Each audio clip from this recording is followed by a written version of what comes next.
All right, what's up, my dude? How's it going? What's going on, It's my man? going. We're sitting here with DJ and producer Haunta. I said that right again. I don't know why. Every time I say it, even when I was saying it beforehand to you, I felt like I was saying it wrong. Everybody thinks I did it after the Pokemon, but like, yeah, nah. So then, how did you come up with the name if it wasn't from the Pokemon? Oh man, I wish I had like this super cool like life-changing story to give, but the truth is, I was like 11 or 12, and I had been kind of experimenting with DJing and creating music, and I was like, I don't know what it was. Maybe I just wasn't feeling creative, but I legitimately looked up like how do people get their artist names or like musician names or whatever. Yeah, right. Yeah. And I found this one thing that was like, all right, if you take a cool word and get this, you add an A to the end of it, and then it makes it sick. And that's how I came up with Haunta. So All right, all right. I mean, you yeah, I gotta mean, come up with the name somehow, so it makes sense. I think that's like that's actually really funny though.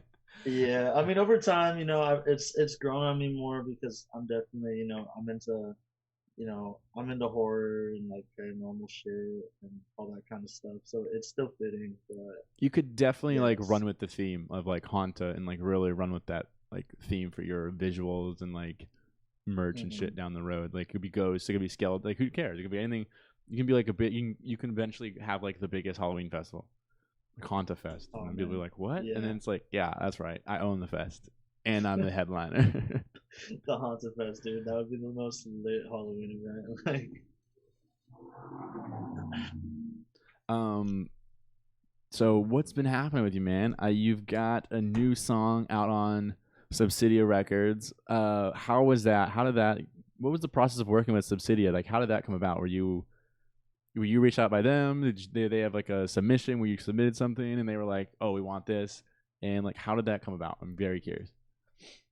yeah, it was pretty crazy. I didn't really expect that. What had happened is that a few months ago we had our boy Shivers. He was in the U.S. on like a branch of his tour, and we all decided to go to my studio at the time and kind of just sesh out and see what we could do. And we ended up writing this really crazy track that all of us have been just, we blew ourselves away with it, and we had like a really good feeling about it since we wrote it. And then we had a couple opportunities to release it, but we thought we might as well hang on to it and really see how far we could push it. So we ended up holding on to it for a number of months, and then eventually, one of the artists on the track, his he had somebody reach out to his management um, from Excision's team, and they said that they were putting on, or they had some type of plan to work with this track. Like we weren't given any information. We were told nothing about what was about to happen. Really? All this, yeah, So they that's kept all they that shit said. like under wraps. Like they didn't even tell the artists that were They submitting the didn't music. tell the artist. They didn't tell anybody. It was just like, yeah, we're interested in working with this song, basically. And we only really found out about what was happening like a week prior to the release, something like that. Damn. So they like Yeah. I didn't know that. I did not know that they kept it like that under wraps about how the music was going to be released or what they were going to do with your song. So they really did keep that like a solid secret within the team, and it was Oh yeah. Oh like yeah. just I mean, announced to everybody on the Couchlands weekend. And yeah, and with the amount of artists that they had, like if they had told, everybody, then it was probably going to be really tough to keep that under yeah, wraps. because like if you would have found out like 2.5 months ago, like you're going to be on Excision's new label, Subsidia, blah blah, you'd been like you would have called your friend, your best friend, and been like, "Yo, I want to be on, I want to be on Excision's label," and I then he's gonna be mean, like, "What?" And then he's gonna be like, "Yo, my boy's gonna be on Excision's new label," and of course, there's gonna be people that are like, "Excision doesn't have a label," and you're like, "That's right, not yet. Like it's coming. Like this shit's coming." yeah, yeah. I mean, I trust my team. Like I spoke with my team about it before, and like, I feel like I'm pretty good at keeping those things on the down low.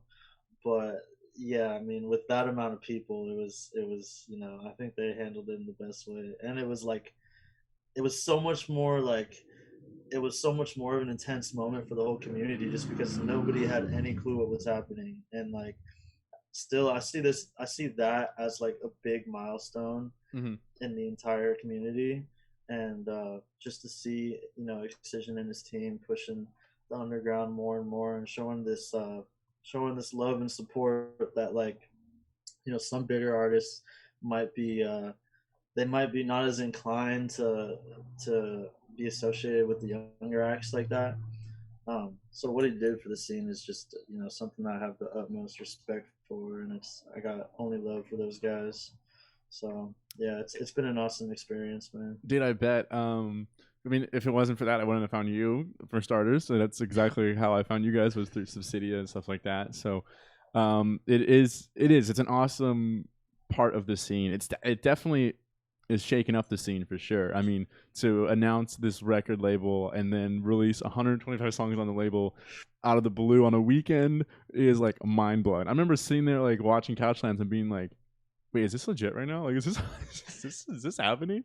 And then we're all like, because I was with in Florida, we actually rented a beach house, me and my rave group, because we were all gonna go to Lost Lands. So we were like, let's do something for it. So we rented a beach house and we rent the beach house and we were watching Nice. it. And I remember we all were like, that was like the talk of the night. It was like, did you hear that? Did you hear that? Like, did you hear that? Like, everyone's repeating it back and forth with each other. We're texting our friends like, are you guys watching the stream? Like, did you hear all this stuff? And yeah, it's definitely like crazy how it just shook the scene of like, all right, this is happening. Like, dubstep's coming. Like, here it comes. And then not only that, Hmm. like Excision opening up the new record label. Obviously, you've got the other record labels that are probably a little nervous right about now, going, oh, what's gonna happen with this? Now there's another big dog in the mix, and Right. not only that, like it wasn't like, oh, this artist opened up their record label and we'll just we'll see, we don't have to worry about it. It was like, oh, the biggest artist opened up his record label and he's already signed people and he's releasing a shit ton of music right away, and it Hmm. just, I can't imagine the traction they got. I'm sure they're very pleased with the results. Oh yeah, oh yeah. He's without a doubt he's the top dog in our scene. He's at the tip top, and like you saw too. He did that crazy promotional thing where he did the giveaway for Lost Lands tickets, and he got like over 100 artists, thousands and thousands of new followers and reach overnight. I remember just sitting there looking at my phone, and it was like every time I refreshed my feed, it was like another like 50 followers coming in, 60, 70, and I was just like, I was talking with my friends that had released with them too, and it was just it was definitely a moment I'll never forget, man. It was good. It was Yeah, I good. I'm can't super imagine sitting stoked. there on your phone. First off, did you know he was gonna do that? None of us had any clue. It was Oh my just gosh, that makes it even like at better. first we were really confused. We thought that someone had like bought followers for our accounts or something, because we were like, it makes no sense. It just doesn't stop. It doesn't stop. Right, right. And then like I think an hour or two into it, somebody was like, "Yo, go check Excision's page. Look what he fucking posted." And it's like he didn't even post it on the Subsidia page. He did it like personally, like on his Excision page, and that's just like that's real love right there, man. That was still to this day, I'm still blown away by that happening, dude, and I'm looking forward to working with them more in the future for sure. Yeah, and it's crazy because there's like so when you don't think about the impact of like followers, but like truthfully, like that can do a lot for artists more than even more than almost. I'm tempted to say almost more than him just releasing the music on his record label. Like that does a lot Hmm. for artists in general because now you're getting followers and they're gonna go, oh, I like that one song. Let me go check out these three other songs that now that I follow him, I might as well check out these three other songs or four other songs, whatever. Right. And you're getting, and then not only that, if they like you enough and they like what you're saying, they're gonna retweet you and share your music and blah blah blah. Like that almost does more for. Excuse me, my mic cut out. That almost does more for like the for you guys for the younger artists than just releasing the music on the record label or like even almost going on tour. I mean, not going on tour with him would be crazy, but Oh yeah, obviously we can't dude, do that right now. exceptionally more. Obviously Yeah, I we mean, can't do that right now. So like right now, that's the craziest thing you could do. And in my opinion, I think that's one of the best things you could do, because with that follower base, you can do so much more with that. Like it is so much more. It's like building for the future. It's got those building blocks to like keep going and propel you even farther. It's crazy to me that. oh yeah, dude. Oh yeah, it's like on my SoundCloud, especially, I felt really grateful because on my SoundCloud, I've been hovering around, coming up on 20,000 for a while now, and I just was like not able to get my Instagram like reach on that same type of level, like to get my followers over to that. So it definitely helped out a lot, and all these small artists that got put on by it, they can use that traction to to really help propel them in their career, and that's over 100 artists that this has happened for. So Yeah. I think as soon as this pandemic starts to clear up, like everybody's really going to see the repercussions of that, and like it's going to be incredible for everybody. I definitely want to talk about the pandemic and what we were doing, but I don't want to forget this. So you worked on that song with Blank Face, Decimate, and oh And gosh, and Shivers. Shivers. Thank you. Sorry, totally forgot the last person. How was that putting that song together? Because I've always you always hear about back to backs or two artists working together. Like, how was it? All four of you, were you all actually together, like working on it at the same time, or were you each sending each other different samples? Like, how did that process work? Oh man, we got over to my studio, and we we all four of us were there and busted it out in two sessions. I think 2 sessions of like 4 or 5 hours, and everybody was kind of swapping off. Like when we'd get to a place that another person thought they might be able to come in and do something there, we just swap out for another half an hour, and it came together really just like naturally, and you know especially like Shivers. He's an amazing vocalist, I guess you'd call it, amazing DJ, but also an amazing vocalist. Like, so he really came through and gave us that little bit of extra sauce that we needed, I think, for that record. And then Blank Face and Decimate, my label members, we've known each other for years and years, and we've wrote together a bunch of times. So I think our workflow has kind of gotten to the point where we kind of just know each other and how Mm-hmm. all our work goes together. So it came off the dome real quick. It was just like it was meant to be, man. I mean, that song is hype for starters. It goes hard. It goes. If you guys haven't heard it, please go check out Body Bag right now. The thing is hype. I'll make sure Hell to put a yeah. link in the description and stuff. But dude, that song's hype for sure. It is like because like I was curious how that works with four artists. I'm like, I wonder how that chemistry of like just being there together, working on this song, or again at the time I didn't know how you did it, but now that I know, like being there together, that chemistry of just like you hopping on, throwing some shit Hmm. on, and they're like, okay, I got something I can go good with that. And then they just like hop on for 30 minutes and work on it. And then you hear it and you're like, oh shit. And the third guy's Yeah. like, I got something else to add on to that. And just piling on. Like, is that kind of like how it was going? Just the flow of it? Dude, it was like one of us would go out to smoke a cigarette. Like I'd go out to smoke, I'd come back and I'd be Smoking like, "Holy fuck, what stokes. did you guys do?" Like, and then like somebody else would leave, they'd come back, and it was just hours of like, "Oh my god, like this is happening right now." Because I think it was definitely like a good switch up from a lot of our styles. Like Blank Face especially does a lot more like rhythm, like just more like vibey kind of stuff. And then Decimate has his own style. I got mine.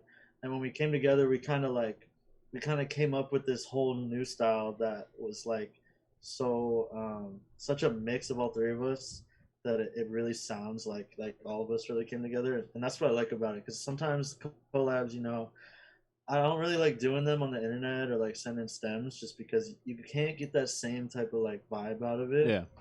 um It's hard to get that so person to person interaction like that you right. want. You're both there, you're vibing, you're laughing, you're you're Mhm. you're going, hey, try this. You're communicating better. Like everything in person is just so much better. Like now, like just Yeah. is like this would be Yeah. better in person. I mean, we gotta do what we gotta do with Zoom and COVID and all that, so it makes sense to do it like this.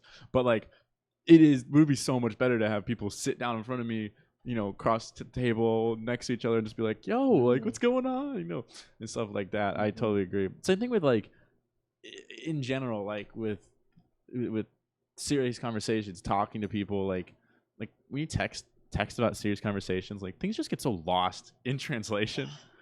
Oh my Like god, it's like dude. how, again, with anything, it's like it's just talk, like talk on the phone about it, FaceTime Dude. about it, like that. Yeah, that's so much better than like texting or typing on Twitter about it. Like everything is just so Ah, misinterpreted when you text and type it out, you know. that's what I'm saying, dude. I used to be like that when I was younger. Like, I'd be fine with having these, novel conversations Yeah, where it's just like typing and typing and typing. And now I'm just at the point where I'm like, if my friend sends me a long text or if anybody does, I'm like, I'll just say a call call. me, you know? I'm the you exact know? same way. I'm almost to the point now where like I want to text people when I'm texting somebody. If I'm texting a significant other, if I'm texting friends, like it's very quick and to the point. And if it's longer than that, I just call them immediately. Like I'm like, hey, what's going on? Like let's just figure it out Yeah. right now. Like I'm like, or if I'm like driving, I'll just call. I just won't even. I'll look at I won't Yeah. even look at the text. I'll just click call, and I'm like, I'm driving. What you want? Like I don't want to. I don't Yeah. want to text and drive. And I'm But then almost. even just like, cause like being a younger generation and stuff, I did kind of grow up on like computers and like Oh yeah. instant messaging and all that shit.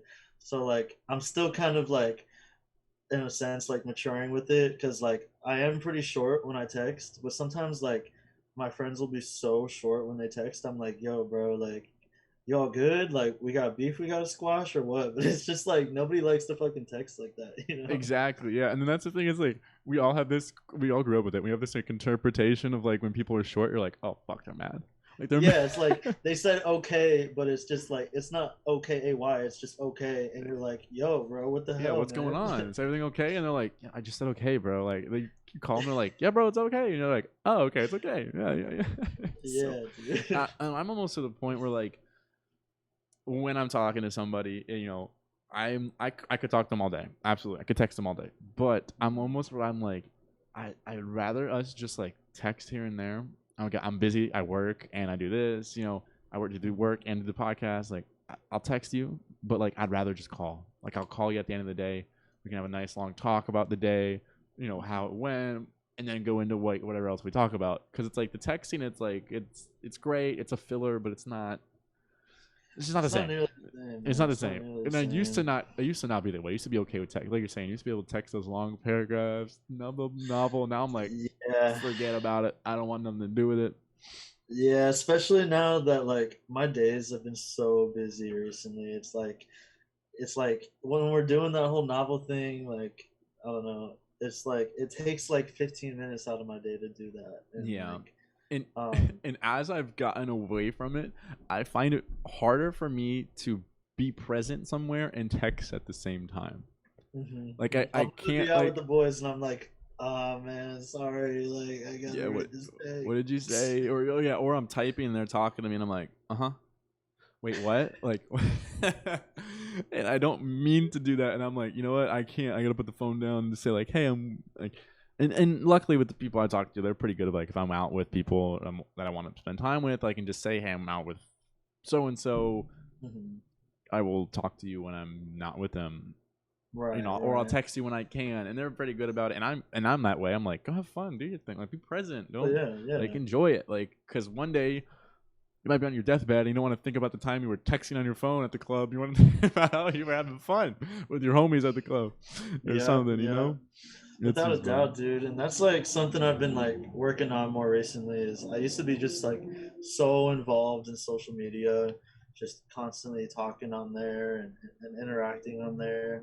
And like, honestly, I think we're so early into that being a thing for everybody that we still have like a lot to learn about it as just, as a whole. And like I've really been trying to learn to like connect more with just like life in general and not be so like caught up in what's going on the timeline today, you know? Yeah, I think like you're saying, social media is, we grew up with it, but yet at the same time, it's so very new to the world in general. And it's in this like developing stage and this infant stage, and we're seeing it play out, and these people argue constantly online and Mm-hmm. calling each other out and exposing one another, and we're all just like, some people are like all about it, and most of us are like, what the fuck is going on? And we're just Yeah. watching it play out, and it's growing as we're growing, and we're, like, I'm with you. I'm pretty optimistic. Like, I'm hoping it changes. I hope it doesn't stay like that forever. Hmm. I also have like a interesting take on it as well. As I think, like, at first I thought like, oh, social media is bad, like it's causing all these things. But then when you start to like learn about the algorithms and how they work and what they're showing you, you start to realize like, oh, I technically like control what I'm seeing. So Hmm. if, I want to see people argue and I'm liking that and I'm retweeting people arguing, like it's going to start showing me more tweets related to that or related to those people or whatever. And it could, I don't know. A good example is like, for instance, like if you follow like a positivity page, let's flip it around. If you follow something that's great and it's every day it's a positive motivational quote and you Hmm. like it and you retweet it, you're gonna start seeing it more on your feed because the algorithm's like, oh, he likes this. We want him to be engaged. We want him to keep coming Right. back. So it's like you are literally controlling what you see.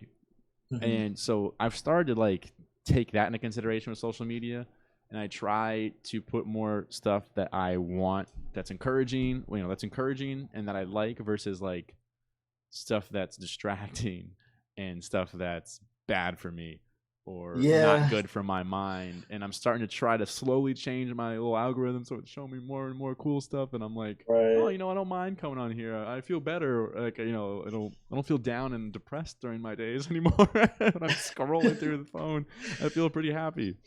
So, Yeah, I totally get you on that. I've been following all these like motivational quotes and just like art pages and just things that like I'm interested in. Because in the past, like I was doing that, and then once I started really doing stuff with my music, I got so involved in that I was like, that's like all I would see all day, every day. music. Music, Mm-hmm. music, music, dubstep, drama, Yeah. bullshit, and EDM Twitter, let's go. and it's like, don't get me wrong, I'm entertained by the Yeah. drama, but like I'm not the type to like get invested in that type of stuff. I live a more like quiet and like neutral life. And it's like that's been definitely like a little bit of a struggle with me, because initially I got into this just because I had this passion for the music, this love for the music, Mm-hmm. for expression, for touching people's lives with these pieces of art that I make. Um, and eventually, when I had to get a little more strapped down with like the business side to it, and branding and the marketing, and being so invested online, it was just taking so much out of my day, so much out of my energy, because I was like living in this little like black screen Yeah. that it really made me it was just a sign for me that I needed to take a step back and really get in touch with the reason why I started doing this. And I try to like live my life by that now too. But it's definitely a struggle, because in this day and age, especially in my scene, when I was starting out, it was so underground, like so underground. You had to be on SoundCloud, you had to just be like seeking out these new artists. The shows were always super small, 100 to 200 people, and there weren't many people doing it. But now that it's become this kind of like cultural phenomenon, and the genre has really exploded into the position that it is today, it's like so much more. It's really getting to a point where it's saturated, and there's so many people out there trying to do it, so many different backstories, and I'm all for it, but it's just a totally different climate from what I'd be going with. You know what I mean? Yeah. Now, when you're saying it's exploded, are you talking about like dubstep and rhythm as a whole, or are you talking EDM in general as a whole? Um, EDM has come a far way, I mean, it but definitely has, but I almost feel like, and this is just me, and you can, yeah, I want to hear your opinion as well. But like, I think dubstep itself has like just, it seems like in the last, gosh, I feel like 2.5 years maybe, that it's just mm, like exploded. Like it's just like it's like that. everyone's into dubstep, and at least here in the States, it's just like it's just the thing now. Like it's just that. Yeah, dude. Like It's all the like big artists are doing it. Even artists that weren't really doing dubstep throw it in their sets now. It's like, what is going on? Like, Mhm. and Mhm. I mean, I like it. I like dubstep, so I don't have any complaints. But it's like, to me, it's been very apparent that like dubstep is like it right now in the Oh scene. yeah. And I do agree Oh with what yeah. you're saying, how like it has become very saturated.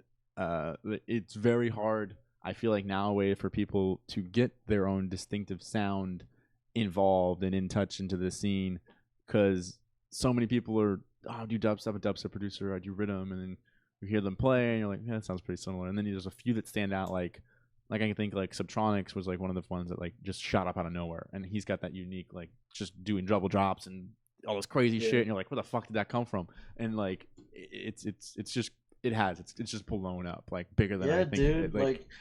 Like I've been in the scene since like the end of 2011, 2012, and like people like Subtronics and Sudden Death. Like Subtronics, I used to just be on random Skype calls with him back in the day when neither of us were really doing anything, and no like no sudden way. and like What? Sudden Death. Like when Sudden Death moved to Southern California, like I remember we would always hang out at like Al Ross's garage or like Sudden Death's like apartment, and like back then it was like he had just moved out here. He had like 1,000 or 2,000 followers on SoundCloud, and like was just getting his thing going, trying to get people to hear his music. And I'm so proud of him just because I got to see him grow from the ground up. And like back then it was a point where if you got 10,000 plays on a song, like you were up there. You were Mm-hmm. doing good for our scene. And now it's like people like Sudden Death or Subtronics so casually just get a few million plays on their stuff. So it's a lot different. And like I think that's the thing that makes me happiest with this is just being able to call these people my friends and to grow with them over time and see all of us really like in a sense we've kind of pioneered the movement together. And it's been incredible to see how far it's come. And people may from time to time say, oh, dubstep's dying, dubstep's this, dubstep's that. But you really look at the numbers, you really look at the years, it's like it's only going up. So I think we're just getting started with this, honestly. I wholeheartedly agree with that. Like I said, I think it's just exploded as of recently, and I mean, look at, obviously Excision's huge, and we're talking about him earlier, but like look at his festivals. I mean, his festivals are massive. Like they're My god, huge. I dude. don't know if you've been to either of them. I'm a big Lost Lands advocate. I absolutely love it. I love everything about it, and it's just massive. It's gotten bigger every year. Somehow it's gotten bigger and better every year, and it's just straight dubstep. There's nothing else to it. It's just straight like, and Hmm. it's just, yeah. It's just, I don't think it's going away anytime soon as well. Um, Yeah, it's just I haven't crazy. been to Lost Lands yet, but Have you been to yeah, Base Excision Canyon then? too, man. Like, not even Base Canyon, dude. I haven't really like traveled on my own time to go to many festivals. I went to EDC last year, but Vegas? yeah, EDC Could have Vegas. ran into Yeah. each other. I was there. Oh man. Probably did. We didn't even know.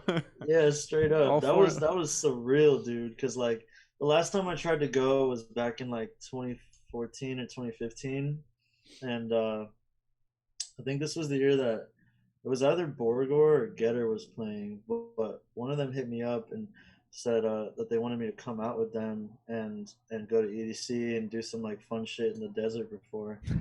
And That's like I crazy. remember we went out there and like we're all like shooting cars in the desert and like freaking riding around side by sides and all this crazy stuff. And like we went to go pull up to the show afterward, and because I was like 14 or 15 at the time, I could not get in. So like to this day, like I was just like, my God, I need redemption. And like last year was just like, dude, to experience a festival like that, because I think the first like real festival I went to wasn't too long ago. I think it was like Rolling Loud last year. Hmm. Um, so to have that experience, it's like I don't know, man. It was definitely a long time coming for me. Yeah, it's an indescribable first fest. Like when you go to EDC Las Vegas, it's pretty indescribable to people. Like it's like, I remember Hmm. coming back and my friends that didn't go with me, you were like, how was it? Tell us all about it, blah blah blah. And I remember being like, I don't even know how to describe how crazy like everything was. Like just the whole Dude, production is just insane. the farthest I would ever get into it, I would just be like, man, the view that you see when you walk in from those bleachers and just like see the entire festival is just like the most insane moment. And that was like all I could say because it was just like a blur of just like, an Dude, epic and weekend. it's so true. And that's what's funny about that is like that's the only thing in my opinion that people that don't go can relate to because like that one video got super famous of like Hmm. coming out of the tunnel and like seeing everything and Yeah, then the fireworks going in the background like that yeah. made that put like everyone was like I gotta go. And so like that's the only thing that people that don't go can relate to. Like I swear that's it. Like they're Hmm. like, oh yeah, I know what you're talking about. You're like, you don't like you're like I know you do but you really don't because like I Yeah, can't even dude. describe like yes you've seen the layout you like oh it's cool all the lights but then like you're in it and you're like oh my god, I'm in it now. Like there's just shit everywhere. It's just Yeah, crazy. dude. And then I feel like last year was like for me particularly was like the perfect year to go because there were so many sets there that was just like it was probably one of the best years for dubstep there so far. Like especially with that, I think it was like Scream and Rusco or something. It was like this throwback set that was just insane. Seeing as like they were some of the first artists to ever really introduce me to the genre. Like way back with like Fabric Live. I don't know if you remember that, but yeah, it was like it was just something I'll never forget, man. It was a great time. It I'm was just hoping to go to it another was there festival was a soon. lot of dubstep that year. You know, you had Excision playing main stage. We saw who else did we see?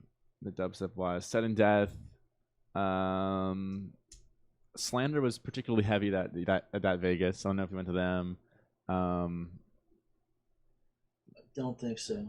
I just I remember don't them think throwing so. down. Like their EDC Las Vegas set was by far one of my favorite sets of the weekend. I mean, like I Mm. remember being like I listen to it now at the gym because I'm like this thing's fucking nuts. Like the first like 30, 40 minutes is just like just they're just pumping out dubstep. You're like, what the fuck is Oh who man. are these two guys? Like they've always gotten kind of hard, but like I just remember that one was like particularly like over the top. Like whoa, okay, there's some heavy stuff coming out right now. Yeah, dude. Honestly, I just remember free open bar back in the backstage area and just getting trashed and roaming stages. So how And did you go? How did you get backstage? Like who were you with that way you got to go backstage?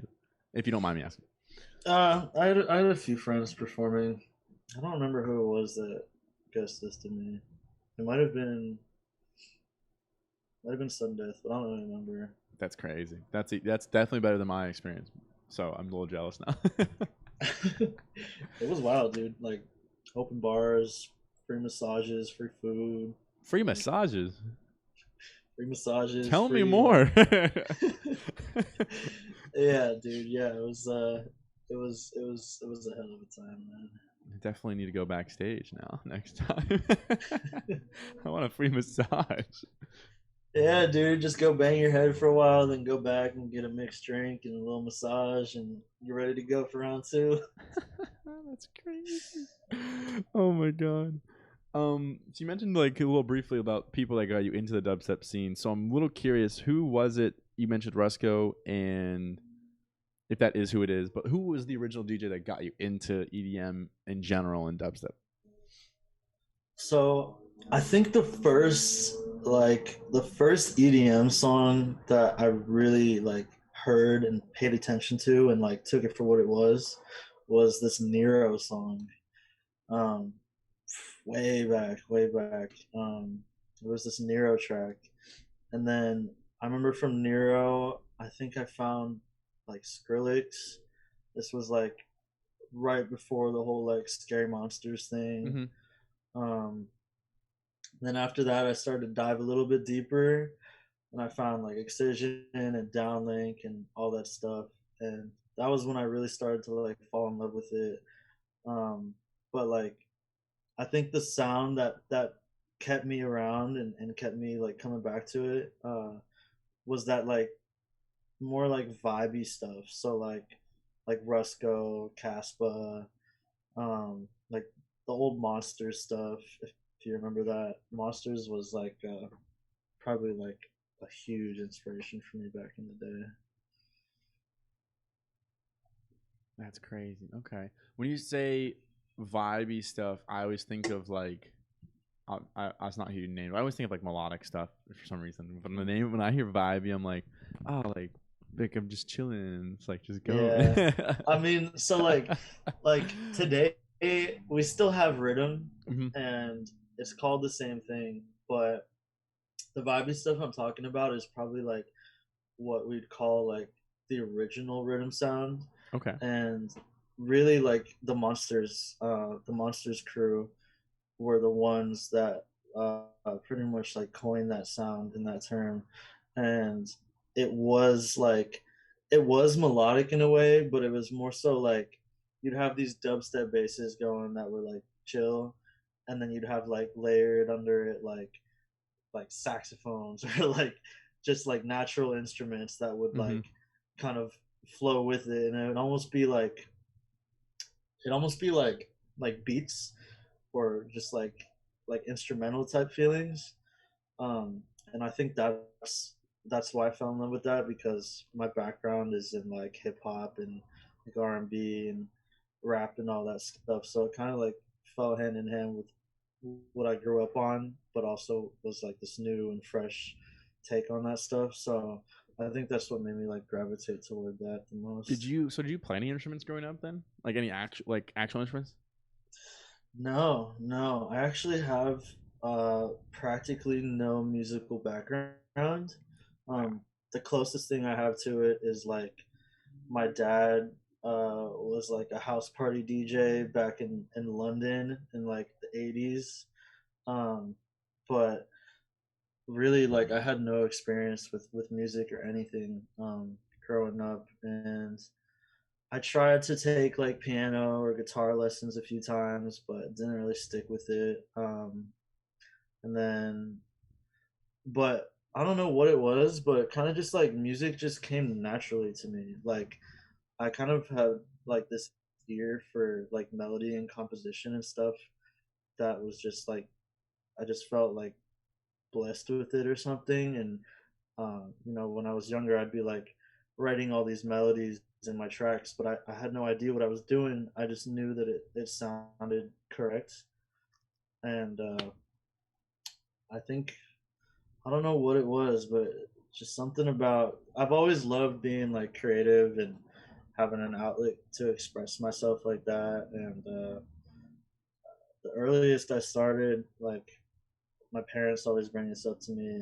I tried to make like a rap mixtape back when I was in like third grade or fourth grade or something, and that was like the start of it. Um, and I would like revisit it every couple years, but around when I think I turned like 11 or 12. I When I first started hearing EDM, I've always just been like a really like curious person, and I like love to learn new things and have new hobbies and stuff. And when I found out about EDM and just like how far you could push the envelope and how much you could do with it, Hmm. I was like, I really want to learn more about this. And here I am, almost like 9 years later, still doing it. Still kicking away. So how did then? So you just heard it. You heard EDM, and you were like, I kind of want to dabble in this a little bit more. That's just basically how it went. You were just like, oh, I want to. Like, how did you make that jump and like, all right, I'm gonna start producing some music and here and there and like, how did that come about? So I remember when I was first getting into EDM, I was like listening to it all the time when I found it, and I found like DJ Blend way back in the day. If you remember that is, DJ it was Blend. this the guy that wear like this Chucky mask, and he would like film mixes in his room that with like a strobe light going of just like old house music and stuff. Um, and I was just like, damn, like how the hell are these like sounds happening right now? And I remember like I bought a turntable initially. Like I bought a DJ controller, and I thought that I'd be able to like make stuff with it and like make music like that. So I would like I got it and I was like I would start spinning tracks and making my own little mixes here and there. And eventually I was like, how do I do this myself? And it was definitely a rough start just because I was so young and back then there weren't like any resources out there. It's like nowadays, if you want to start making dubstep or just EDM in general, you just go to YouTube, pull it up. There's hundreds of thousands of videos just telling you Right. exactly what you need, exactly what you could be doing. There's templates for songs. There's all this stuff out there. Back then, it was just like there were like two people on the internet that were like really posting and like giving information on this since it was like such a new thing. So it was just a lot of experimentation, and I really had no clue where it was going. I hadn't even been to like a proper show or anything like that at the time. Yeah. So that But leads me kind of like what I was wanting to talk about too is like I saw in your bio and stuff that you mentioned that you were self-taught. Um, that to me stood out as like, okay, that's cool. I gotta like learn a little bit more about this. And like you're saying, like back when you started, there was no YouTube, or there was very little YouTube stuff on it. And so like, how was that process of you literally not knowing anything about making EDM music to just sitting down and just what did you just grind out on it? Like how did that go about and like what was that process for you? um, so for me, and this is like I get asked that question a lot, like how did I gain my traction? How did I, see any success with it? How did I get better at writing music? And the number one answer I have to give to everybody is just consistency and dedication.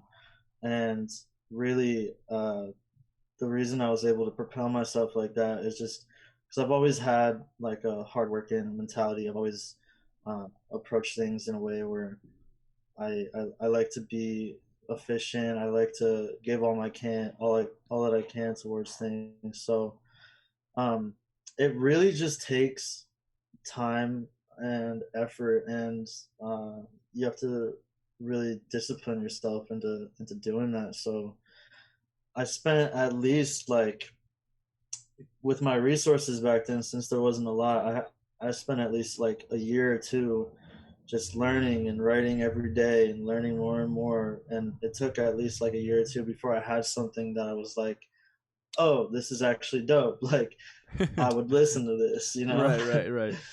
um, and It's go ahead. No, go ahead. I was just gonna say, still to this day, I'm learning more and more every day. So it's a never ending climb. But it's a fun one though. Yeah, I like how you just ended that with saying that.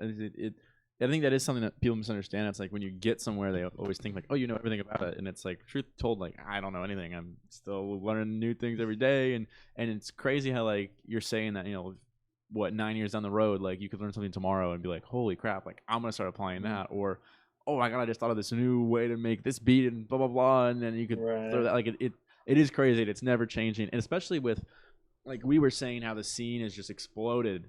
It's like now more than ever you kind of have to have that ability to learn new things because you might learn something that Hmm. can make you stand out and then propel you to the top or what wherever you want to be within the scene. It's important for people to learn that like it's a never ending. It's always It's a continually never ending learning. thing, dude. And Hmm. like it's a lot for any single person to take on because you need to be flexible enough to constantly, have your ears out for what's fresh, what's new, while sticking true to a sound that you have and having this drive to learn more and more every day. It's like I'm just the type of person where I love to constantly feel like progression in my life and progression in the things that I'm doing. And personally, I wouldn't be fine working like a factory job or something where I'm doing the same thing every day, every day. It's like I like I like to keep myself stimulated, and that's the best part about it to me is that it's just forever changing, and and we get to be out here at the forefront of these movements, and you know, the return from it all to me is just an added bonus. You know, like making money or any of that is just an added bonus to me. You know. Yeah, it's important that you say that, you know, just the progression of things, and not getting satisfied with being stagnant. I just like hit my desk and the mic cut out. I don't even know what happened. But being like, you don't want to be stagnant in what you're doing. You want to continuously keep pushing and keep grinding, and because once you get stagnant, you get like, you can get comfortable, and then like things just start falling through the cracks, or like, you know, some other people are passing you. Like, it's weird how that can happen to people, and they don't realize Mm-hmm. it. And it's hard to catch too, because it is easy at times to just be like, oh, I'm happy where I'm at, and which is great, nothing wrong with that. But then you could get like too laid back and too comfortable with it, and next thing you know, you're like, you're like left behind in the dust. The next thing's new, and you're old news, and you're like, holy shit! Like, it's crazy, and especially nowadays how the world works with that. Like, just the fact Yeah. that it's like people, they're putting Yeah. out, you know, companies are putting out more and more new products every year. Artists are releasing more and more songs new year. It's like, oh, this was a Mm-hmm. banger last year. Well, guess what? It's not 2 months later. It's like, what the fuck is going on? It's crazy. Yeah, I totally get you on that. Like, you just have to be willing to keep up and up and up. And like, I was blessed enough to be able to have multiple releases years ago that like I'll still go to the club now and still hear it played. So I was blessed enough to have tracks like that, and I've taken a little bit of time off the scene just because I've done it for so many years. I And saw, but that was gonna be one of my questions. I'm gonna ask. well, what's your question? And I was just seeing, I just noticed that there was like a break in between your last release to your newest Subsidia one. And then, like, you know, what have you been doing in that time? Have you been like preparing for some big stuff? Were you just writing for other artists and doing other music stuff? Like, what, you know, what's going on? Like, what's going on during that time? Well, so at like at the peak of like my momentum, where I was doing the most and putting out the most music and the most active on social media, that was around when I was like, I was younger. I was still a teenager, young teenager. Didn't have many responsibilities. Hadn't been kind of hit in the face with life yet. Um, but now that I'm kind of transitioning into like my adulthood, and I'm having to really like look out for myself and have my own apartment, and I have bills and all that stuff. It's just been I've just needed a little bit of time to learn to balance things more. Yes. Um, and that balance is just so crucial. You know, you need to take care of your responsibilities, your mental health, your physical health, everything. And you know, for a while I was so lost in this music, in this industry, in this growth, that it was taken away from like other parts of my life. So I decided just to take a step back so I can mature a little bit, and kind of make myself a more well-rounded person as a whole. Bro, And sorry, I didn't mean to cut you off, but yeah, you're no, go just for it. preaching like very good stuff there, in a sense of like, people don't realize that. I mean, I didn't realize that when I graduated college. I started this, and I started this Mm-hmm. right before I graduated. So I had this going, and then I got a job, and like, same thing. Like, I had to get hit with all this stuff at once, and like all these responsibilities, and I was like going crazy over this stuff that I was doing, and I was just Mm-hmm. doing it all day, and blah blah blah, and like you're saying, like things just got out of whack, and I Mm-hmm. had a period of myself for like, it was just like, what, like, I'm like, things are going, but like, what, like, really, what is going, like, you know, like, Yeah, things are man. moving, but like, I feel like it's not, like, there's something off. and Yeah, and dude. and part of that is that, like you're saying, that balance is, it's so key, and it's, you Mm-hmm. don't realize it until you get off balanced. It's kind of like Yeah, it's what's the term, you know, it's like a yin and yang type of thing, I guess, where like you it just, is like a yin and yang. It yeah, is, and it, and like, go ahead, sorry, sorry. I'm trying to think of the words Just to myself. like, just to like, you know, because on one hand, it does take that type of work. It does take this immense grind, Yeah. and it's really gonna propel you so much further than if you just do a little bit here and there. Mm-hmm. But it does take sacrifices in your life, and you know, Yes. just to be blunt, like from my personal experience, to just wake up one day and just be like, wow, like my relationship with my family or like my friends, it's not where I want it to be. I Yeah. don't feel like I feel like I'm doing amazing in this aspect of my life. I've never done better at anything, Mm-hmm. but when I see, this distance in my physical life, it was just a big wake up call. I've been kind of like not appreciating the relationships in my life as much as I should have been, Yeah. and that happens to a lot of people, and it's really a lot of the times it is a sacrifice you have to make, because it's like, what do I do on Friday night? Do I go out and have a good time with my buddies, or do I stay home and work for something that I want? Yeah, and And it's a it's these tough tough decisions. decision. And Yeah, dude. you can get, and what's crazy about that being a tough decision is that you can go, people can go sideways one way or the other too far. It's like, you don't think like either one's a bad option, but like you could go out every day and then you're wasting your precious time.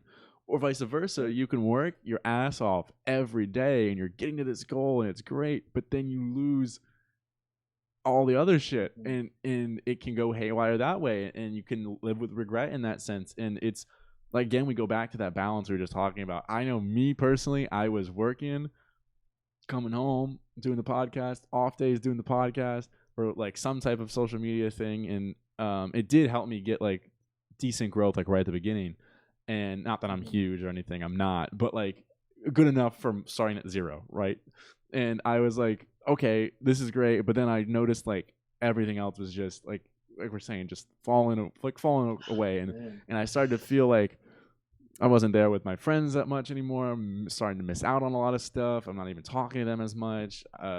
Issues with relationships, parents. Like it was just like, all right, And I took a little break. I just had to. And then when I took that break, I had to like reassess what I want and how I want to do it and what I want. And yeah, I've come to that term with balance, and everyone's got their own balance. That's the like a very important takeaway. I don't want to give everyone like you have to do it my way and blah blah blah. Like, no, there's a balance to yourself, and you have to figure that out. And when you do, like things can still move and go well, and you can still have a little bit of everything you want.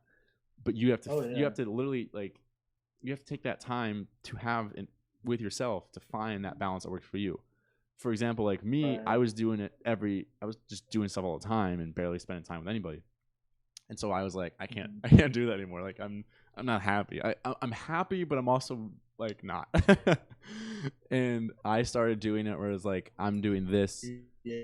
I'm Yeah. working full time and doing this podcast and whatever else with it, like 4 days a week. But I'm doing it all day, every day, 4 days a week.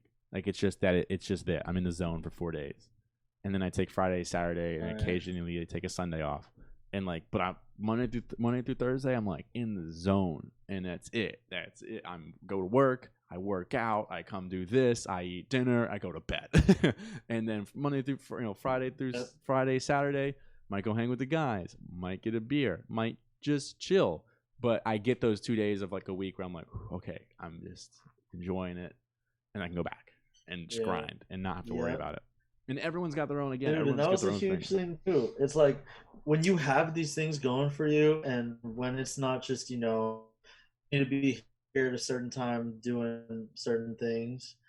It's like that was one big thing I had to learn too, is to take, it's like there's a reason why we have the average, like work schedule during the week, you know.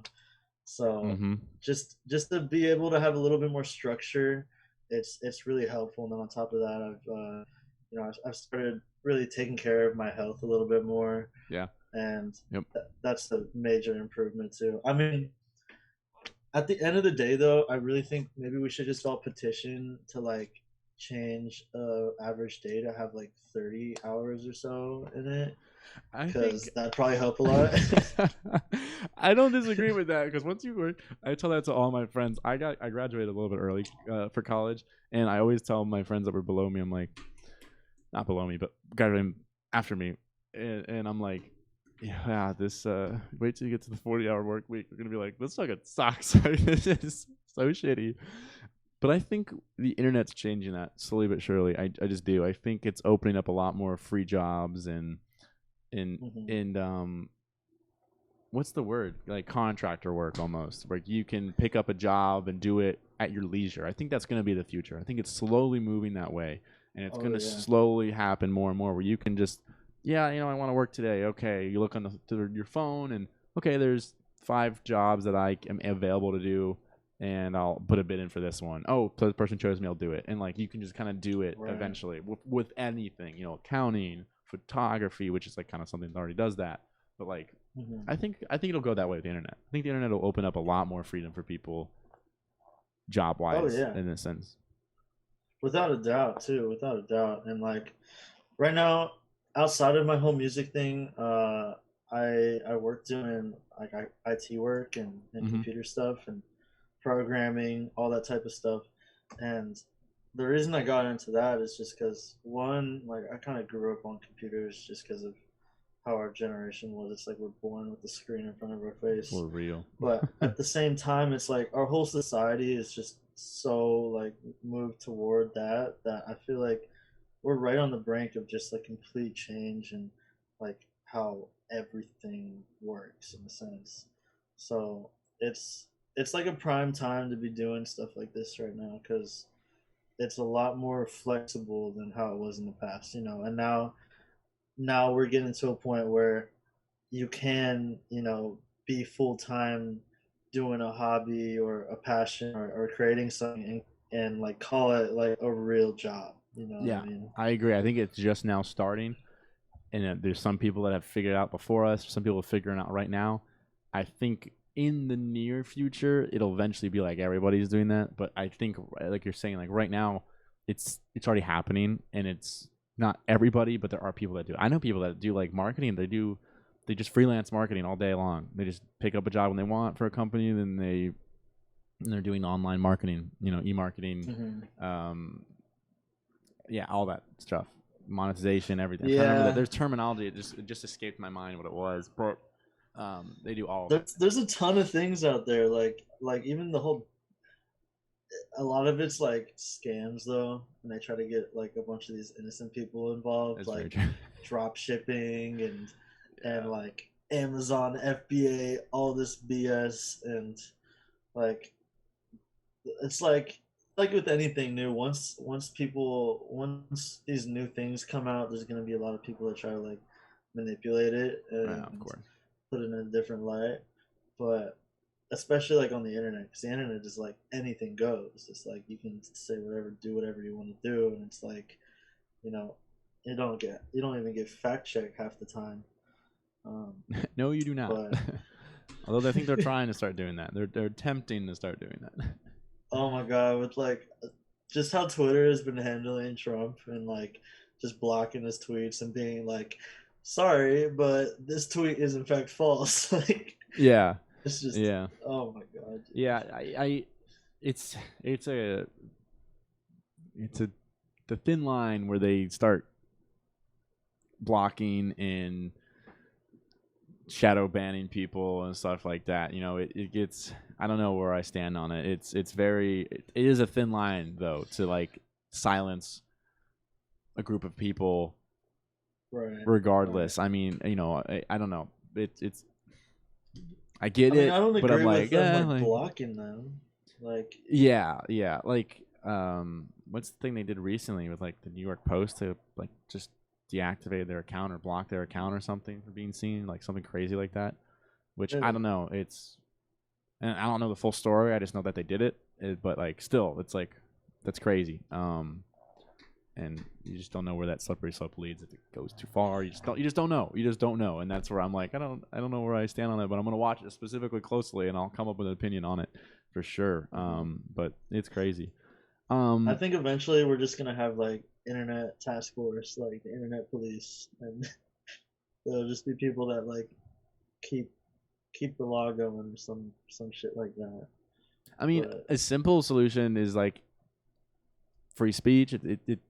It falls under the category of free speech, which is protected by the First Amendment. So it's like, I don't know. I think things are supposed to just fly. I don't know how there can be an internet police. Like, who would monitor that? Like, who? You know? yeah, I mean, I love the idea of free speech, and that's how it should be. But the only thing that starts to make me question it is just seeing like just Trump, for example, the person in the highest position of power within our country, just given this platform where he can say anything and everything, and a majority of the time it's not even the truth, or it's just shit talking somebody or something. It's like something about that just doesn't feel like it should slide. You know what I mean? Yeah. I mean, I get the fact checking part. They can fact check them, Hmm. but I just don't know how I feel personally about the blocking because it's like, are you gonna do that for Yeah, everybody? yeah, yeah. Where No, the censorship thing. what's the line on the censorship? You know, like what's the line? Like that's what I want to know. Is it Hmm. is it everybody or is it just a certain group of people? Is it a specific Yeah, tweet? Is it what is it? Is it a illegitimate tweet or is it every tweet? You know, like what what's that line that like, all right, now we're gonna censor you. Oh, now we're not. Now we're gonna. Anyway, it's like I'm lost. I don't know. yeah. I don't think there can be any like straightforward like this is how it is, but Right, just and kind that's of what I mean. Is do it like how it comes. it's like you either set a definitive like this is what we're like going after this, or we're just gonna let it all fly because it's freedom of speech. Like Yeah, what? And again, I but also get like the idea of what you're saying, like because it is a president, and you're like, we've never had a president do this before, so it's like, sir, we kind of want you to act a certain way. I get that, not disagreeing, but like, it's such a yeah, it puts us in such a pickle because it's like I get both sides. It's like why are you shouting and calling out random people on Twitter? You're the president. You run the country. And then on the second hand, it's like, mhm, why are you not letting people talk and say what they want to say? It's yeah. like I don't know. I mean, but like another good point to bring up about it is like the whole kind of cancel culture that we have going on right now. Mm-hmm. Like that kind of thing, I feel like should be taken a little bit more seriously because while we do have these people that are committing these terrible things, uh, things that are just completely unacceptable. This whole cancel culture thing is legitimately, in a lot of cases, ruining these people's entire livelihoods. Yeah. Um, Yeah. kind of like outcasting them, and I just I don't agree to the extent that it's been taken. So things like that I think could be seen as hate speech that doesn't necessarily or shouldn't necessarily be allowed to happen.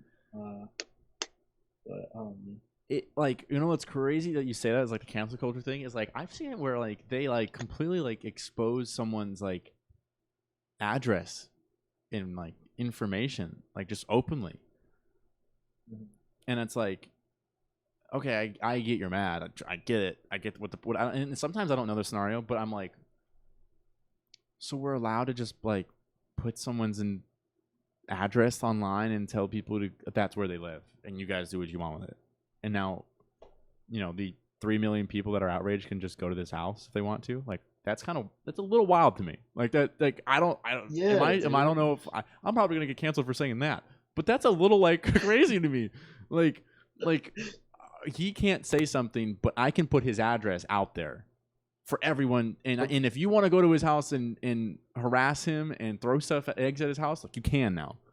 What is mhm, happening? I'm a mhm, little like I don't like. I'm a little like all right, it's a little too far. Like I get the whole like let's cancel him, do it. I guess he's an asshole, but mhm. you're gonna you're telling people where he lives now. Like But that's when like you're like, he lives here, these are his parents' names, yeah, this is his exact. employer, This is his this is the employ. kind of Right, car he right. It's a drives. little like Like, to me that goes a little far. Now, on the flip side of that, I look at that and I go, you know, that karma's gonna come back and get that whoever did that eventually. Karma's coming. Like you just can't.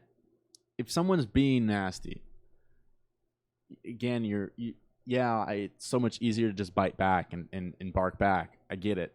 mhm. And that's the easier thing to do. But the bigger thing to do is to just be like, whatever, I don't want to, I'm just not going to associate with you and deal with you. Yeah, yeah. And that's And I it. It's totally done. agree with And him. I do agree. I truly believe that karma and the energy of if you know if you give bad energy, that bad energy is going to come back to you. It just happens. Like you're giving off bad Yeah, energy. You're therefore attracting bad energy. It's going to come back to you at some point. I've just yeah, that I'm a firm believer in that, and that's what I think of this when the cancel culture. I think it's a if you're canceling people, it's gonna come back and get you. They're gonna come back. It's gonna come full circle. Someone's gonna find something on you to cancel you at some point, and yeah, that's the only thing I can think of is like let it run its course, basically. yeah. And it's like, my heart goes out to the victims that have been affected by some people, but just from my perspective, to go out there out of your way to, in one hand, it makes a little bit of sense because sometimes these things do need to come to light so that people Yeah. can see situations for how they really are. But just me personally, like, I like to live my life with, I don't like to have any bad relationships in my life. I don't like to leave, Yeah, no bad blood. uh, no bad blood. I like to always leave a positive impression wherever I go with anything I And I do. do want to make this clear before like people like go crazy. Like there are justifiable things to cancel people for. I'm not gonna deny that. Oh Like yeah, there definitely are justifiable things to yeah, cancel people for, but not everything. yeah. Not Not everything. everything. But there are like I again like if there's if rape allegations stuff like that, like you know what I can get on Mhm. board with that. Like that's Right, disgusting. That's right. horrible. But there are other things where it's like really that's what I'm mad about. Like I don't know. Yeah, There are other yeah, things that come to mind where I'm like, all right, I'm just gonna sit back and watch this one because I'm not too sure how I am not seeing what the big hoopla is. But to each his own. I'm not gonna. yeah. I mean, Again, I don't downplay anybody's and that's feelings. why I sit back and most of the time because I'm like I'm not even gonna get involved because I don't feel that way about it. But I'm not gonna Yeah, justify. I'm not gonna sit here and tell you you shouldn't feel that way about it. You yeah. know, You can't really put yourself in their shoes like that, so it's tough to have like an outside opinion on it. But I agree. I agree wholeheartedly. but yeah. Well, dude, I got a few quick questions. We'll fire off here to end it. I want to know who was your favorite artist to open up for so far? I mean, I'd probably have to say Grandpa. Trampa? Um, Grandpa, because like it wasn't even a huge show or anything. This was in Paris back in like 2014 or 2015. Super small club with a bunch of angry Frenchmen, but it was just such a like intimate and like cool experience. Um, and he was like always one of my favorite artists. So I would definitely say it was probably that night. That's wild though. Trampa. Playing out in Paris, dude. That's fucking lit. Yeah, dude, I loved it, man. I want to go back. After COVID season, hit it up. Hmm. And then Hmm. lastly, do you have any pre-show rituals that you might do? I always like to find out if anyone has any. It's like Ooh, shotgun a beer, ooh. take a shot, like get a little going. What is it like? I think I'll have a couple beers. I'll have a couple beers, loosen me up, get me ready to go. You know, I'll bring my boys out, get pumped up with my boys, um, and really just get in that mindset. And honestly, like when I walk up onto the stage, I feel like it's just this whole like different side to me that comes out. and it's kind of like its own sort of presence. So like I just get tapped in with that like Haunta energy Hmm. and make sure that I'm bringing the most that I can and giving like the most wild nights I can to these fans that come out. Um, but yeah, it's all about the beer. It's all about the beer. What's your beer? What's your go-to beer? Now I gotta ask. I like beer, so here we go. Man, dude, I Are was you are like you diehard about IPAs for a while. are you more of a craft beer person or like a oh, I can just do a Bud Light? Like, Dude, at first I was like, you know, going out to breweries, buying these insane beers, dude, I love it. whatever. I'm all That's about what I was it. into. But now it's like, dude, like I'm chill to go out, drink a couple like Lagunitas, couple fucking Coors Lights. Like, you know, I got appreciation for every can of beer out there. All I got right. I love give for it all you to you. cans of beer out there. I got into it with the craft beer, and I haven't quite got away from craft beer yet. I haven't. I love craft beer. Oh, I just love Man. it. I love hitting the breweries and just. I could do that and just go to the breweries and just have one. We have a town near us that we go to a lot, and they've got like 7 or 8 breweries and then like 2 or 3 bars. So we'll like just kind of Hmm. brewery hop at night, and I Yeah, love doing that. It's just it's just my favorite thing to yeah, do. But and you just have one at like each bar, each brewery. Try one at each brewery, and the next thing you know, you're at like the 7th one. You're like, yeah. I'm feeling good. Like, That's that right there, man. man, them craft beers I hit mean, you. as of late, dude, White Claws. It's White Claws all day. Is that But your yeah, favorite man. seltzer now? White Claw or High Noon? High I Noon is mean, my favorite by far. I think they got the best flavor. High Noon, pretty Pretty fire. fire. Not gonna lie, I do really like this one that's like super low key. It's called Bon and Vive, Ooh, okay. and I'll write that down. they have got the best flavors, bro. They have Bon got the best and flavors. V. All right, I'm writing that down because I'm definitely going to check that out for sure. Yes, sir. You'll have Yo, to let me know how it goes. I definitely will, man. Hey, dude, we've done like an hour, 10 minutes. I appreciate you having you on. I had a blast. Hope we Yeah, could do this likewise. again, honestly, because this was fun. We talked about so much. We still have so much we could talk about. But Hmm. thank you once again for coming on. I hope everybody enjoyed the show. Check out Haunta. Check out his music. New song "Body Bag" on released on Subsidia Records. It's a fucking killer song. I dig it, and I'll make sure to put the link in the bio. Peace, everybody. Awesome. Thanks so much, Babs. It was great being on.